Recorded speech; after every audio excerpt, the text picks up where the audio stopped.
Tahiata un taiba. Greetings to you all.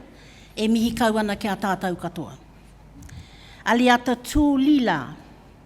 Glory be to God. Ka whakakroria tia te inua o io matua kore. Ule ika. Alanda hin maru nabarak. Rehi latahun mai al-habi. Those who have passed on, we bless their journey with love. Nā mate warehu atu ki tua o pairau, ki te pai o mahara, haere, oki oki, whakaoti atu. Te kai tuku i te kupu matahia po kia ia i te wāhingaro, tēnā koe. O tātou pākeke, kuia, koroua, nei rā te mihi nui atu kia koutou. O tātou manuhiri hara mai i tata, hara mai i tai mamao, tūrou Hawaiki. Te tira o te Ellen MacArthur Foundation, ko te tāhuhu o te taiao o New Tireni, kōrua ko Scion. Tēnei te mihi mana hau kia koutou o tira tātou katoa kua ū ki uta. Those of us here today, the gifted impressions of our forebears, and of course the many behind the scenes who have made such a gathering, both of the spirit and the body, possible today, I am deeply grateful. I wish to dedicate this presentation to the Muslim families who grieve for their loved ones, lost in the recent Christchurch massacre. I also dedicate this brief talk to a young Pakistani boy, 12 years old. He was a freedom fighter. His name is Iqbal Masih, who would be 35 this year had he not been assassinated in 1995, agitating against child-bonded slavery in his country. I acknowledge this great and auspicious house, with its overwhelming sense of aroha and affection, the elaborately embroidered motifs that tell us of the exceptional deeds, the genealogy, and the stories of your ancestors. I feel so privileged to be in the midst of such preeminence. Tūhourangi Ngāti Wāhi Ao, and overall, Te Arawa Māngai Nui, I acknowledge you with immense respect. I recognise your chiefs and your chieftainesses, your expansive land and seascapes. I recognise your medicine experts, your grounded cultural identity that distinguishes you from other iwi, yet also unites you at so many levels with them. The wood and the stone chisel, the taiaha and the poi, renders you an icon to be envied among giants. I acknowledge you. Your great migration vessels and the bloodlines that link you permanently to Mother Nature and Sky Father, I recognise. I acknowledge your spiritual connectedness to all things imbued with a divine vibrational energy. I recognise the time-weathered faces of your elders, the youthful and exuberant spring in the step of your grandchildren, the supernatural power of your rivers, of your mountains, your lakes, your sacred resting places, the flighted and the wingless animals, the insects and the water-bound progenies. All these things I acknowledge with enduring aroha. My name is Teina Boasadine. I come from an eastern inland tribe called Ngai Tūhoi, and two southern coastal tribes known as Ngāti Kahungunu and Ngāti Ruapani respectively. My father reigns from 4 atolls in the southern constellation of the Cook Islands, Aitutaki, Atu Nui Māruarua, Mitiaro and Moke. It is from these perspectives that I anchor my thoughts today as it would be improper to represent the thoughts of another iwi. Although we have many cultural similarities, we are not homogenous, and we are not without our individual uniqueness. When I was kindly invited to consider to talk to you today about circular economies, it immediately struck me that I might have no idea what that means. Or indeed, I might have an intimate understanding of it, but I just know it by another name. Nonetheless, I wish to share with you what I interpret this to mean in the context of my bush-laden and mountainous homeland, known throughout Aotearoa as Te Urewera. 3 major themes I've been asked to speak about. Number 1, the notion of my experience in relationship with living systems. Number 2, Māori systems of thinking. And number 3, intergenerational knowledge transmission. Quite large themes to cover adequately in 15 minutes. However, here goes. Te Māhurehore te hapu, Māhurehore is my sub-tribe. Tūhoi te iwi, Tūhoi is my tribe. Ko Ruatoki te Haunga-ainga, and Ruatoki is my ancestral homeland.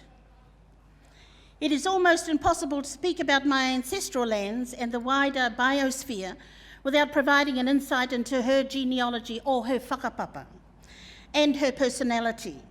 The task of learning about what has shaped my homeland environment and what constitutes and influences her ever-changing temperament, her nature and her constitution is significant. It is significant because my own experiences of the land, the waterways, the winds, the sun, the moon and the stars have been guided and enhanced by the cosmological and pragmatic teachings of my elders. In turn, their insights have been nurtured over thousands of years. I have been raised and influenced by one of my kroa. I have many kroa, as do many iwi. My grandfather Paruru Ripaki, and more especially Ngāhuia Rina Hare, a grandaunt. I've been nurtured by these 2 elders to understand a deep respect for Mother Nature and the myriad of rituals that affirm and reaffirm my relationship with Papatuanuku and Ranginui, with the land and with the skies. Let me give you a narrative of some of the rituals that have never left my cellular memory in my body and have become automatic practices as I have grown and become a mama of many children and a nanny myself. Since a toddler, I have been taught to leave offerings at the entranceway of forests, of the mountain ranges and at rivers and at ocean landmarks. I have also been taught to leave a new offering when I exit these natural paradises. And each offering is couched inside a brief but relevant karakia or thanksgiving prayer. The offerings were often leaves or stones infused with prayer. My koro would turn and say, "Katia o koutou kanohi, kei noi tata." Close your eyes so we might pray. I was only 4 years old at this time and found the whole scenario terribly exciting. Needless to say that my 4-year-old curiosity was unable to resist keeping one of my eyes open, so I might witness my koro executing the karakia. Koro closed his eyes and cleared his throat, and just as he was about to expound his first line of prayer, he grunted, "Teina, katia nā kanohi," which meant, "Teina, close those eyes." I got a sharp elbow from my older siblings and I quickly shut both my eyes, sufficiently impressed that Koro could see through his eyelids. Each visit made to the Tarawera forest just behind us, to the Tairahia mountain range in Ruatoki where I live, and to Tapui Wahine at Ōhine Nainai at the southern end of where I live, was simply magical. My koro was a little bit offbeat from the rest of his generation. I thought he was quite offbeat because he explained every activity we did and he rationalised why we should or should not do certain things on the land or in the waterways.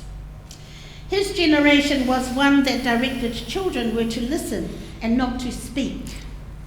And then it hit me like a thunderbolt as to why I was the most disciplined child of all the grandchildren. Yes, I had an extremely active mouth. And my family will tell you today very little has changed. As I grew older, it dawned on me that my koro and my nanny were helping to permanently connect my physical and spiritual umbilical cord to the natural flow and ebb of Papatuanuku, of Mother Nature. For many, many years, I was taught through tūhoi metaphor and intergenerational storytelling that lofty mountains moved during the night, that Patupaiarehe and Tūrehu, forest fairies, both kindly and treacherous, resided in the bush and along rivers, on mountain ridges and in trees, that the spirit world was most active during the hours of 2 to 4 a.m. in the morning, the hours I would catch my grandmother in ringatu prayer.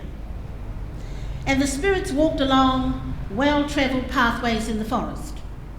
Water and land-bound supernatural entities, known as tipua, had specific roles, and they carried out different functions, for example, protection or forewarning. They acted as a kaitiaki or caretakers, often resembling different shapes and forms, for example, an eel, a piece of driftwood, a large tree, a rock and a cliff face, a bird, and so many other animals. I have been told of tuoro, or enormous underground creatures slithering across the great distances to moderate hunting and food gathering activities in the Kaingaroa forest. My own great ancestor resembled a whale, who I understood procreated with humans, embedding in my lineage the DNA of this majestic sea mammal. His name is still carried by my family, Tūtarakauika. The descendants in my lineage are said to have been born with fish-like features under their armpits as a result of this fish and human nexus. I was told about the giant hakuwai, the hakuwai bird, whose wingspan exceeded 12 feet in length. These two tremendous hawk-type birds were responsible for transporting the ancient people from Hawaii Nui to the summit of one of my most sacred mountain tops, Titi Tangiao, located in Taneatua. Much later on in life, I was introduced to tūhoi narratives about the beginning of time, where an ancient film of water covered the entire universe. My ancestors called the sacred water Te Wainui, or the great waters, or Te Waiewe, the birthing waters. It was conveyed to me that this water contained the life-giving essence of all things, all living things. An energy and vibration was conducted through these waters, giving vitality to an ever-growing force, referred to here by my elders as te rapunga, or to actively seek out. It evolved into a phase called the Great Pursuit, te whainga nui, and then expansion, te kukune. All of these describing an increasing form of energy.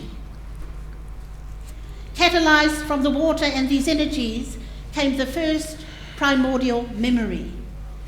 My elders cited this as te mahara, or te hiringa o te mahara, the power and the energized thought. According to my old people, there are several development stages in our creation stories prior to reaching the world we live in today, the world of physicality, where Rangi and Papa, Sky Father and Earth Mother become apparent. The relationship I have been privileged to understand and experience in my natural surroundings have been experiences where my parents and elders have acted as intermediaries on my behalf. It is true to say they have interceded.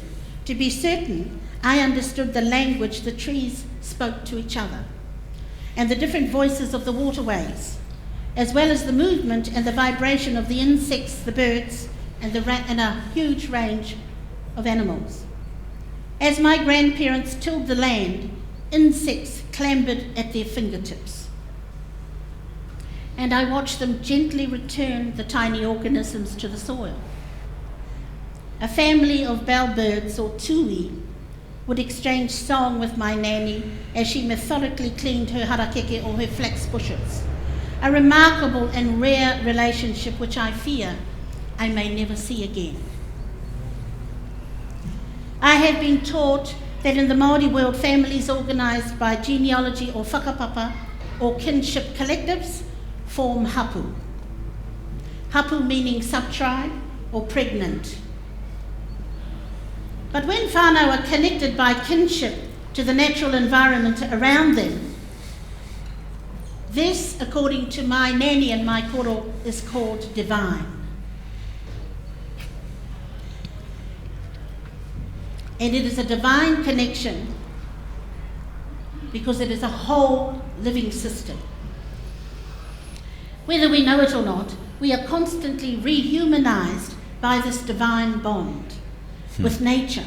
And this is the relationship that was most valuable to my elders. As I mentioned earlier, hapu clusters or sub-tribes form iwi or tribes. And inside this social political space, people become relevant because of their connection to the natural world. The natural world does not become relevant because we live in it. The natural world, she neither punishes nor apologizes, nor does she reward, because she simply carries absolutely no opinion and no judgment. She flows with the push and the pull of divine energy. And yes, my ancestors had words for this flow as well. Push was known as te tōpana, and pull was known as te tōkume. As a Tūhoe woman, it is a primordial urge and a natural instinct and a plenary right that our children are schooled in the traditions and customs of environmental freedom and prosperity. For many family and iwi, this is a current day endeavour, and the effort to restore our people and environment also restores the honour to those responsible for oppressing it over the last 2 centuries. For to know the free will of Mother Nature is to understand the full extent of our own free will, to traverse an old pathway as a new way forward. Tikanga Māori and kawa Māori invigorate and rehumanises us as people when it is executed accurately. It implores us to take up principled, disciplined and collective responsibility to the natural world around us. This is an extremely difficult challenge, but one that is more pressing than ever. What is vital for me to understand from a Tūhoe worldview is that tikanga Tūhoe must acknowledge, as every other tikanga and every other iwi, must acknowledge and support the full potential within its people, its community and its biosphere. Tikanga Tūhoe or tikanga Māori has for generations served the purpose of repelling enslavement to another people's customs and traditions that do not align with the free will of Mother Nature. But instead, it has worked to support the tyranny of government power to rape and pillage her bounty, either wittingly or unwittingly. Along the present pathway towards a new Māori future, Tūhoe future, tikanga and kawa, is about the management of people for the benefit of the whenua and not the reverse. This is an extremely crucial mindset that forces us to readjust our understanding about our relationship to the environment and the biosphere. To end my talk, I want to say I am not sure whether I have described a circular economy, but I am very certain I have spoken about an endless array of living systems. My ability to thrive in unison with nature occurs when I have not desensitized or dehumanized myself to such an extent that I can no longer tell whether I have violated her. Until I recognize that I myself, as a human being, is in peril. I wish to exemplify the words of another very courageous 12-year-old child, a climate activist, Greta Thunberg from Sweden. In her United Nations address last year, she made clear if she and her grandchildren were to have the slightest chance at a clean planet in the next 50 years, then the talking must stop now and the action must be radical and decisive. Nō reira, ko mutu wapu pahu I konei, tēnā koutou, huri no i tō tātou whare, tēnā rā tātou katoa, thank you for listening.